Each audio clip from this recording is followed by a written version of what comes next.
سوێن باقاندی بافاشی بازما ڕووگارە ومەتی بەڵان بۆ تا سەرە سەفی تاگاری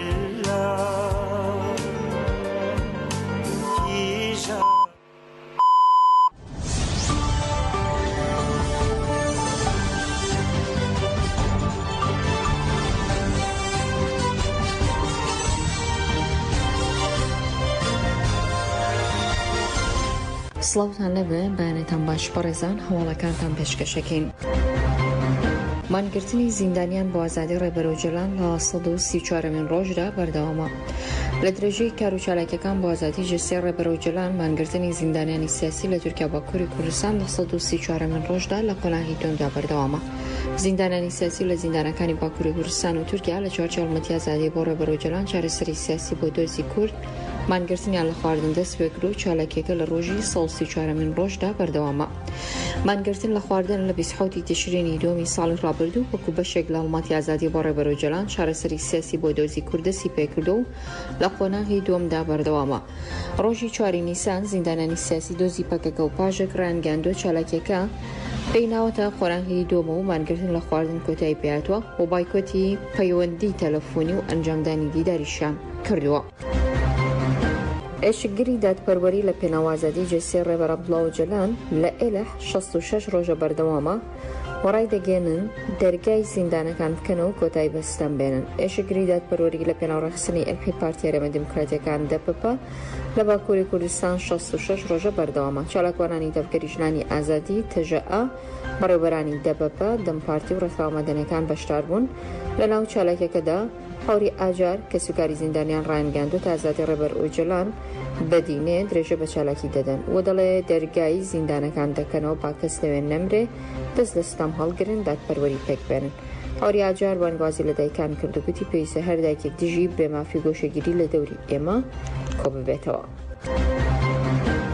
لە ناوچەی مێرگەپانی شاری سلێمانی بەناشتنی 75 نەمام کامەژن بۆ تەمەنی ڕێبەرۆجەلان لەلایەن ڕێکخراوی ژنانی ئازادی کوردستان ڕۆژاکە و 4 نیسان پیرۆزکرا. پیرۆزکردنی 4 نیسان ڕۆژبوونی ڕێبەر عەبدوڵڵا ئۆجەلان و دوێنێ لە ناوچەی مێرگەپانی سەر بە پارێزگای سلێمانی بە پێشەنگایەتی ڕێکخراوی ژنانی ئازادی کوردستان ڕۆژاک 75 نەمام چێندرا.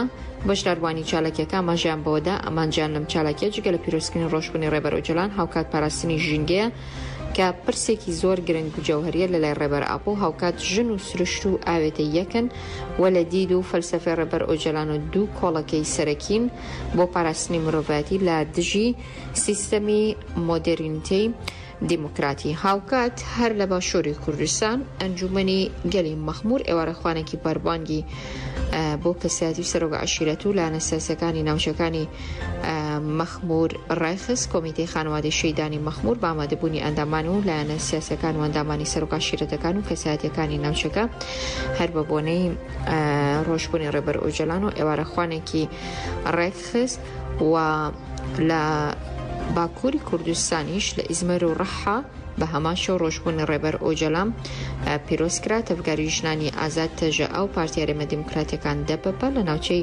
بوجای ئیزمیر بە بۆنەی 75مین ساڵەتی ڕۆژبوونی ڕێبەر ئۆجەلانەوە نەمام چێندرا. چەندین کەس بەشداریان لە چالاکیەکەدا کرد و هاوڵاتیان چەندین جۆری داریان چاند لە چالاکیەکاندا. چەندین دروشم گوترانەوە هاوکات سەرۆکی کۆمەڵەی هاوکاری پشتیوانی کەسوکاری ونبوانی ئەنادۆڵ ئەنیک هایدەر ڕەحیم توران گوتی 4 نیسان لە هەموو گەلان پیرۆز دەکەین داوای ئازادی ڕێبەر ئۆجەلان و زیندانیانی سیاسی دەکەین. هاوکات لە ستراسبۆرگ و سیدنیش ڕۆژبوونی ڕێبەر ئۆجەلان پیرۆزکرا.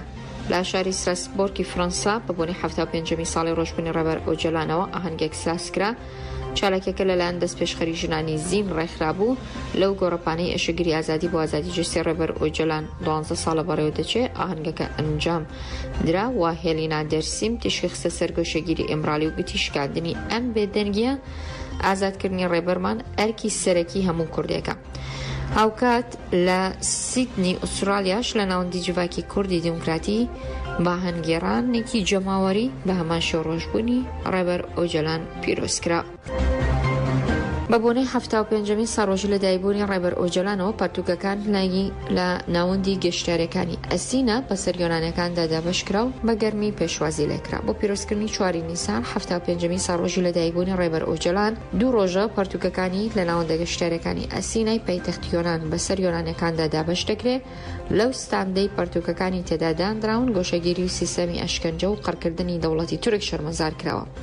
ئەندامانی ناوەندی چاند و هونەر کە بەشداری چالاکیەکە بوون ڕایانگەاندوە درێژە بە چالاکیەکان دەدەن و دەڵێن فکری ڕێبەراپۆ دەگەێنن بەگەل و سیاسەتی گۆشەگیری دەوڵەتی تورکیش شەرمەزار دەکەن.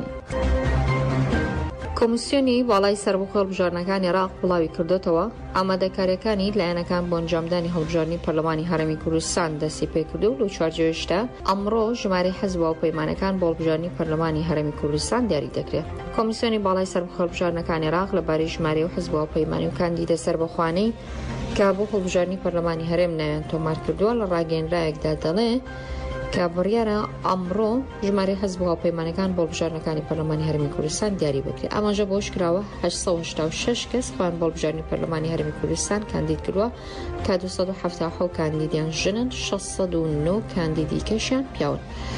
ئەوەش خراوەتە ڕوو پرۆسەی تۆمارکردنی ناوی کاندیدانی سەربەخۆ و لیستی هاوپەیمانەکان بۆ هەڵبژاردنی پەرلەمانی هەرێمی کوردستان کۆتایی هاتووە کە تێیدا 2 هاوپەیمانی و 10 حەزب و 54 کاندیدی سەربەخۆ ناوی خۆیان تۆمار کردووە.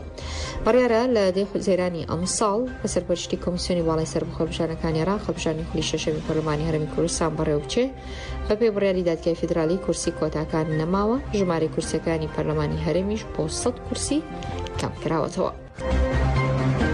پاڤڵ تاڵەبانی لەگەڵ عەمار حەکیم جەختی لە بەڕێوەچوونی هەڵبژاردنێکی بێگرد لە هەرێمی کوردستان لە مادەی خۆیدا کردەوە کە دەبێت هاوکاری هەموانگی نێوان هەولێر و بەختە فراوانتر بکرێت. سەرۆکی یەکێتی نیشتیمانی کوردستان لەگەڵ عەمار حەکیم سەرۆکی ڕەوتی حکمە لە بەغدا کۆبەوە لەسەر موچەی فەرمانبەرانی هەرێم و ڕایگەیان دەبێت هاوکاری هەموانگیەکانی نێوان هەولێر و بەختە فراوانتر بکرێت و هەوڵەکان لە پێناو خزمەتکردنی خەڵک و سەرخستنی پرۆسی حکومڕانی بێت.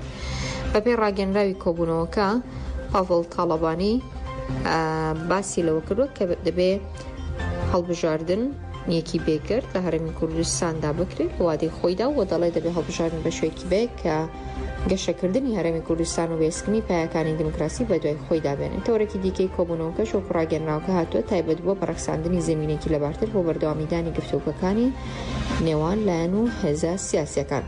ئەم شتومڕانە لە کاتێکدا کە هێشتا پارتی دموکراتی کوردستان بایکۆتی هەڵبژاردنەکانی پەرلەمانی هەرێمی کوردستانی کردو دیار نییە کە ئاخۆ لە 10 حوزەیرانی ئەم ساڵ وەکو وادەی کە دیاری کراوە پشتاری هەڵبژاردنەکان دەکات یاخود نە.